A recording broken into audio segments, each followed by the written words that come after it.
At-tasmiyatu ari maca bismillah eta mustahabatun hukumna sunnah inda dzabhi nalika mencit waromyi jeung memanah ila soidi kana hewan borowan wa irsalil kalbi jeung dina nalika ngencarkeun anjing wanahwi jeung saumpama kalbi kanggo moro hewan buruan.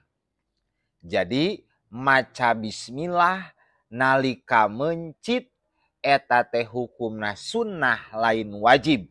Oge nalika memanah atawa menembak hewan buruan nya kitu deui ngencarkeun anjing atawa saumpamana anjing ajang moro hewan buruan tah ngucapkeun bismillahna didinya eta teh hukumna sunnah lain wajib.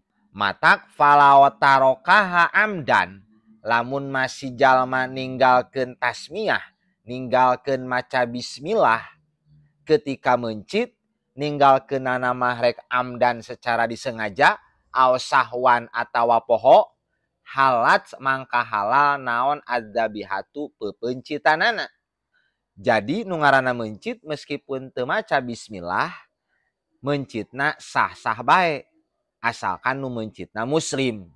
Lakinna tarkaha tatapina ninggalkeun maca bismillah ketika mencit amdan secara disengaja eta makruhun hukumna makruh alal madhabis sahih menurut madhab anu sahih.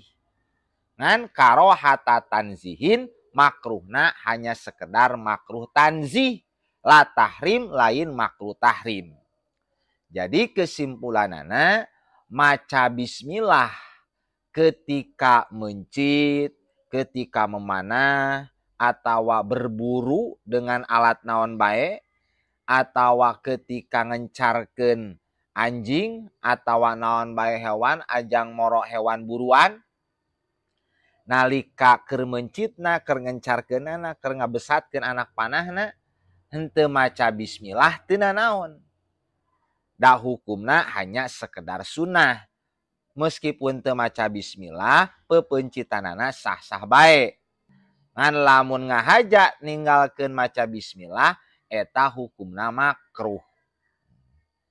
Pepencitanana mah sah-sah bae, hanya makruh hungkul, jeung deui moal meunang pahala pasunatan maca bismillah.